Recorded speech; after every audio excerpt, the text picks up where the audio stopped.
안녕하십니까. 오늘은 건강검진을 받고 왔는데 진작 받을 걸 늦게 가서 사람들이 굉장히 많더라고요. 내일부터는 좀 빨리 받아야 되겠습니다. 오늘은 의학 중에서 뇌혈관 질환에 대해 살펴보도록 하겠습니다. 우리 주위에 보면 중풍이나 뇌졸중으로 이제 쓰러져서 병원에 가서 사지가 마비된다든지 아니면 의식 불명의 상태로 있는 분들을 주위에서 간혹 볼 수 있습니다.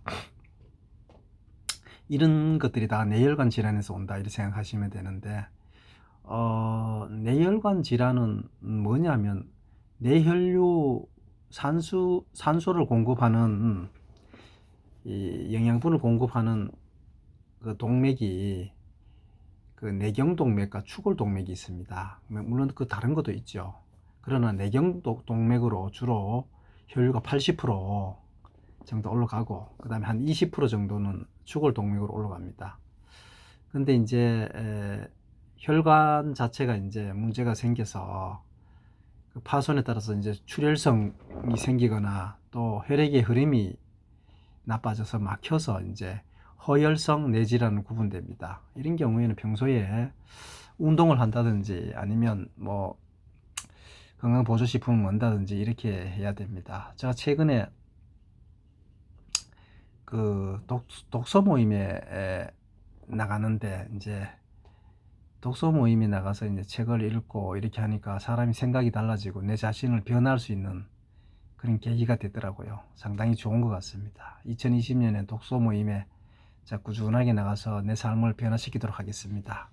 말이 좀 다른 데로 갔는데요. 아까 얘기했듯이 출혈성과 허혈성 뇌질환으로 구분이 되는데, 두 번째로 일과성 허혈성 발작이라는 게 있습니다. 일과성이라는 건 뭐냐면 한 번 또 일어나고 또 한참 있다 또 일어나고 일과성으로 이제 허혈성 발작이 일어나는 겁니다. 즉 뇌로 가는 혈액이 일시적으로 부족해서 생기는 뇌졸중 증상인데, 통상 이런 경우는 24시간 이내에 완전히 회복이 됩니다. 근데 이제 이게 문제가 뭐냐면 일과성 허혈성 발작이 생기면은 뇌경색으로 발생할 가능성이 상당히 높습니다. 그래서 검사라든가 진단을 받고 치료를 꼭 받아 보셔야 됩니다. 그리고 MRI를 촬영을 하면 뇌경색이 왔는지 어느 정도 윤곽이 나옵니다. 우리가 이제 일관성 뇌혈관 발작이 일어난 환자에게 향후에 뇌졸중으로 재발 발생률과 중증도를 선별하는 ABCD2 스코어 점수가 있는데, 보통 이제 A는 에이지에서 이제 나이가 60세 이상이면 1점이고 혈압이 140에서 90 이상이면 1점, 그 다음에 임상 증상이 있다든지 그러면 또 점수를 주고요. 그다음 발작 시간이 60분 이상이면 2점, 그 이하면 1점, 당뇨가 있으면 1점, 이렇게 해서 0점에서 3점이면 낮은 뇌졸중이고, 그 다음에 4점에서 5점이면 중간, 그 다음에 6점에서 7점이면 높은 뇌졸중, 이렇게 이제 선별하는 기준이 ABCD2 스코어라는 게 있습니다. 그 다음에 이제 허혈성 뇌혈관 질환에 대해서 살펴보는데, 이걸 다른 말로 하면 뇌경색이죠. 그죠? 뇌졸중은 뇌출혈과 뇌경색인데, 뇌경색은 뭐냐면 뇌혈관이 막히거나 좁아져서 뇌혈류로 가는 혈류량이 감소해서 뇌 조직의 기능이 장애가 나타나는 질환입니다.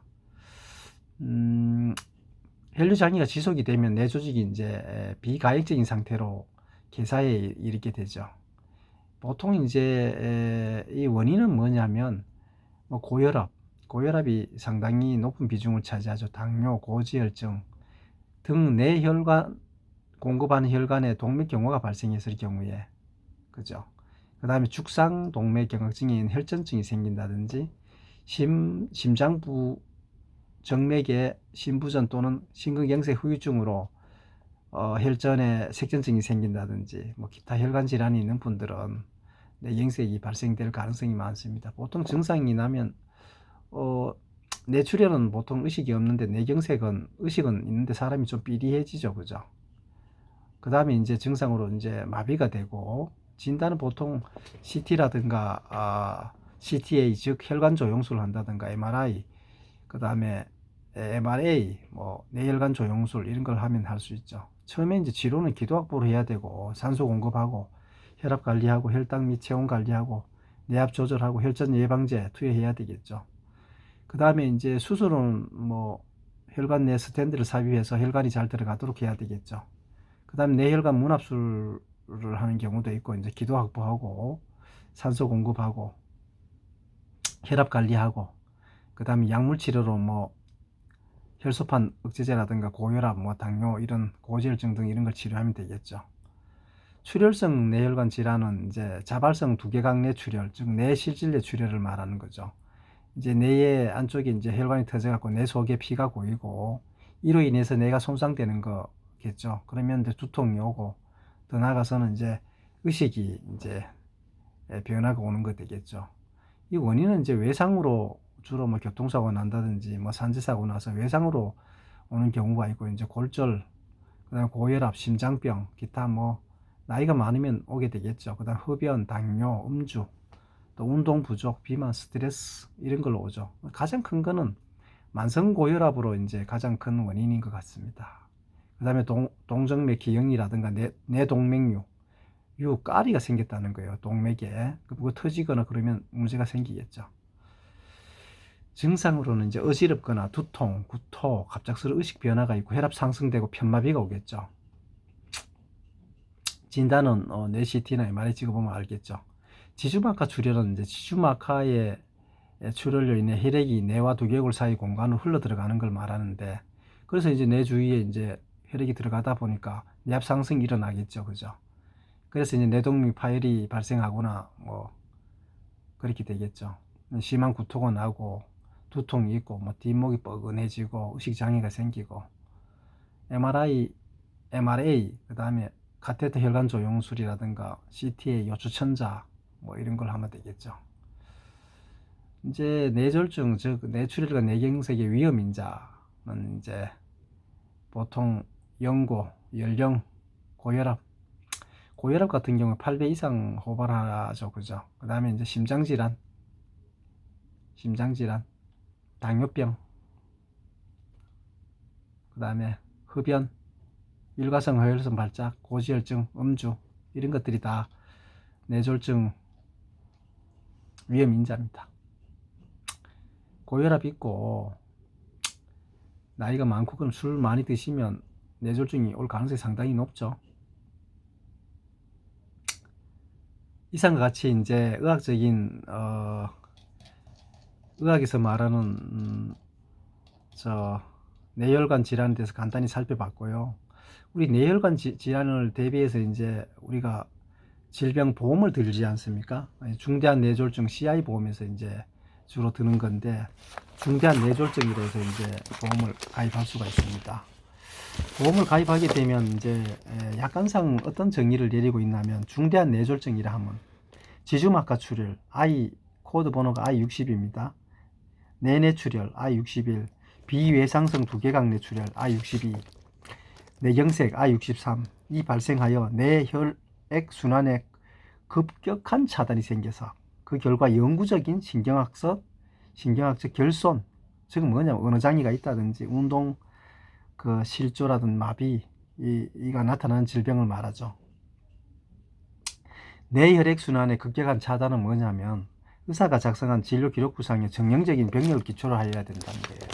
그 다음에 이제 영구적인 신경학적 결손이라는 것은 주관적인 자각 증상으로는 안 되고, 신경학적 검사를 기초로 해서 객관적인 신경학적 중으로 나타나는 장애를 갖고 이제 판단하는 겁니다. 후이장애 분리표에서 정한 신경계의 장애에 남아있는 일상생활 기본 동작 제한이 남은 때 지급률 25% 이상의 장애 상태를 말합니다. 이게 뭐라고요? 중대한 뇌졸중이다, 이렇게 정의하고 있습니다. 진단 확정은 어떻게 하냐면 CT 스캔을 머리 CT 스캔을 하거나, 그 다음에 핵자기 공명 영상 MRI죠. 그 다음에 뇌혈관 조영술 MRA죠. 이런 걸 통해서 등을 통해서 영구적인 신경학적 결손이 일치되게 중대한 뇌졸중의 특징적인 소견이 발병 당시 새롭게 출현함을 근거로 하는 겁니다. 근데 중대한 뇌졸중에 해당하지 아니한 질환을 약관에서 규정하고 있는데 일가성 허혈성 발작이라든가 그 다음에 그 가역적 허혈성 신경학적 결손, 가역적이라는 말은 뭐예요? 다시 회복이 된다는 거죠. 그죠? 이런 거는 중대한 뇌졸중에 제외됩니다. 그리고 어떤 것이 또 있냐면 외상에 의해서 뇌출혈이 있는 경우도 있죠. 예를 들어 뭐 산재사고라든가 교통사고라든가 이런 경우는 중대한 뇌졸중에 들어가지 않는다는 것이고, 그 다음에 뇌종양에 의한 뇌출혈, 뇌종양에 의해서 뇌출혈이 생길 수도 있는데 여기는 중대한 뇌졸중에 들어가지 않아서 보험을 지급하지 않겠죠. 또 뇌수술 합병증으로 인한 뇌출혈, 뇌수술해서 이제 합병증으로 뇌출혈이 생길 수도 있죠. 이것도 보험을 지급하지 않는다는 겁니다. 그 다음에 신경학적 결손을 가져오는 안동맥에 폐색이 된 경우도 보험금 지급하지 않는 겁니다. 이상과 같이 이제 제3보험 우리 질병에서 이제 중대한 뇌졸중 그 보험을 가입하게 되면, CI 보험에서 가입하게 되면 이런 약관상의 정의가 있고, 또 진단 확정 방법은 또 이렇게 조금 전에 얘기했던 바대로 진단 확정 방법을 찾아야 되며, 그 다음에 이제 중대한 뇌졸중에 해당되지 않은, 즉 면책하는 그 6개 얘기 드렸죠. 이 정도 암기해 주시고, 어떻든 2019년 12월 얼마 남지 않았습니다. 건강 잘 유지하시고 또 2020년 새로운 좋은 꿈 꾸시고 계획하시고 해서 성공한 삶을 살아갔으면 좋겠습니다. 제가 중간에 조금 얘기했는데, 제가 그 독서 모임에서 이제 몇 번 나갔는데 이제 그 좋다는 얘기를 했지 않습니까? 그 사람들이 너무 꿈이 많고 얼굴에 그 독서 미팅을 해서 생기가 있는 것 같았어요. 어떤 책에 보니까 성공한 사람은 다 책을 읽는다고 합니다.